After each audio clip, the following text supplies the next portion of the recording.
नमस्कार दोस्तों, स्वागत है आप सबका फोर्थ स्टेट में। मैं सुदीप राज आ चुका हूँ हरिश्चंद्र महाविद्यालय में।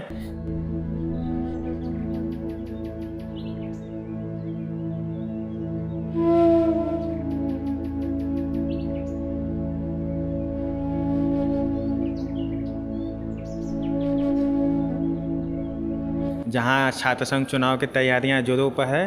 हर प्रत्याशी अपना दमखम दिखा रहा है। हम हर एक प्रत्याशी से मिलेंगे और उनके राजनीति नर्सरी में के बारे में जानेंगे कि चुनाव की तैयारियाँ कैसे कर रहे हैं, क्या है। तो इसी सिलसिले में आज हम पुस्तकालय मंत्री के प्रत्याशी मनीष सोनी जी से मुलाकात करेंगे। तो आज हमारे साथ इस समय जुड़ चुके हैं मनीष सोनी जी। जानेंगे उनके तैयारियाँ कैसी चल रही हैं पुस्तकालय मंत्री के लिए। तो मनीष सोनी जी, पहले आप अपने बारे में हमें कुछ बताएँ। मैं इस बार पुस्तकालय मंत्री पद का प्रत्याशी Manish Soni BSc third year से आप सभी को बताना चाहता हूँ कि कॉलेज में तमाम तरह की समस्याएं हैं, दिक्कत है। इस बार मैं पुस्तकालय मंत्री पद का प्रत्याशी हूँ, तो सबसे पहले मैं पुस्तकालय की दिक्कत और समस्याओं के बारे में आपको बताना चाहता हूँ। जैसे कि यहाँ पर आप देख रहे होंगे कि ये पुस्तकालय हमारे कॉलेज का है। यहाँ पे गंदगी है, हम लोग को यहाँ पे पढ़ने में दिक्कत परेशानी बहुत होती है। यहाँ पे किताबें जैसे बच्चों को BA BSc BCom में 2 मिलती है, हम उसको चाहेंगे कि वो 3 हो जाए। और यहाँ की टाइमिंग जैसे कि BCom की टाइमिंग सुबह 7:30 से 10 बजे तक चलती है और लाइब्रेरी खुलने का टाइम 10 बजे के बाद होता है, जिससे वो बच्चे किताब लेने से वंचित रह जाते हैं। हमारा सब सवाल ये है कि पुस्तकालय मंत्री के लिए आप क्यों खड़ा होना हुए हैं। जैसे कि आप सभी देख रहे हैं, ये हमारे कॉलेज का पुस्तकालय है। ये पुस्तकालय कितना गंदा पड़ा है। यहाँ पे बच्चे पढ़ नहीं पाते सही से, इतनी गंदगी यहाँ होती है। यहाँ पे बच्चे आते हैं, कोई रूल रेगुलेशन नहीं है लाइब्रेरी में कि कब किसको आना है, किताब पढ़ने के लिए आना है। यहाँ पे लोग लंच करते हैं, यहाँ पे कोई कड़ाई नहीं है। तो उस चीज़ को हमको करना है इस महाविद्यालय में, इसीलिए मैं इस बार पुस्तकालय मंत्री पद पर लड़ रहा हूँ। और तमाम प्रॉब्लमें हैं यहाँ पे हमारे लाइब्रेरी में। जैसे कि BCom का टाइमिंग होता है 7:30 से 10 बजे तक, 11 बजे तक, लेकिन हमारी लाइब्रेरी खुलती है 10:30 बजे तक, जिससे BCom के बच्चे किताब लेने से वंचित रह जाते हैं। तो हम चाहेंगे कि पुस्तकालय का टाइम थोड़ी समय पहले कर दिया जाए। ये सारी प्रॉब्लम हमारे महाविद्यालय में वैसे तो तमाम तरह की प्रॉब्लम है, लेकिन मैं इस बार पुस्तकालय मंत्री पद का प्रत्याशी हूँ, तो मैं चाहूँगा कि पुस्तकालय संबंधी जितनी भी दिक्कत है, परेशानियाँ हैं, मैं उन सभी को ख़त्म करने का काम करूँ। हमारा दूसरा सवाल है कि आप पुस्तकालय मंत्री पद के लिए क्यों खड़े हुए हैं।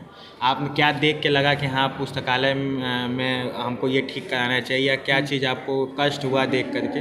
मेन आपका मकसद क्या है, अगर आप जीतते हैं तो आप सबसे पहले क्या बदलना चाहेंगे यहाँ पर। सबसे पहले कि पुस्तकालय मंत्री पद पे मैं इसलिए खड़ा हुआ क्योंकि मैं यहाँ पे BSc का स्टूडेंट हूँ। अब BSc के स्टूडेंट को आप लोग को पता है कि बुक की ज़्यादा ज़रूरत पड़ती है।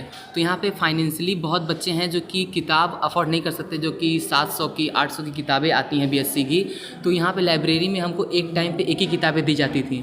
तो मैंने इसीलिए पुस्तकालय मंत्री पे खड़ा होने का सोचा कि मैं चाहूँगा कि ये जो यहाँ पे एक किताबें बच्चों को मिलती हैं, उसके बदले में बच्चे 2 किताबें लेके पढ़ सकें और उसका इस्तेमाल कुछ देर तक कर सके। क्योंकि लाइब्रेरी का फ़ीस हम लोग कॉलेज में देते हैं, यहाँ पे लाइब्रेरी की फ़ीस जमा होती है। तो यहाँ पे एक किताब से बच्चों का मतलब नहीं हो पाता है। कॉलेज में BSc के स्टूडेंट को तमाम तरह के प्रॉब्लमें होती हैं, किताब से प्रैक्टिकल्स होते हैं, उसमें उनकी ज़रूरत पड़ती है। और यहाँ पे लाइब्रेरी का डे बना हुआ है, जिससे वो एक किताब से नहीं हो पाता है। तो अच्छा, मतलब यहाँ पे नियम है कि एक बार में एक ही किताब इशू किया जाएगा। वो भी इसका दिन बना होता है कि सोमवार के दिन BSc के मिलेगा, हफ्ते में एक ही दिन। तो हफ्ते भर में दूसरी किताब की जब ज़रूरत पड़ती है तो बच्चों को उपलब्ध नहीं हो पाती है, जिससे उनको 2 किताबें मिल जाएंगी तो उनकी ज़रूरतें पूरी तो नहीं, कम से कम कुछ तो हो ही जाएंगी, सहायता हो ही जाएंगी। सुनिए, हमारा अगला सवाल है कि जो फर्स्ट ईयर के पहले प्रथम वर्ष के जो छात्र आ रहे हैं जी, उनसे आपकी अपील क्या रहेगी।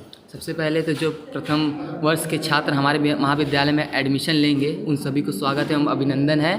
और आपका ये महाविद्यालय तहे दिल से स्वागत करता है।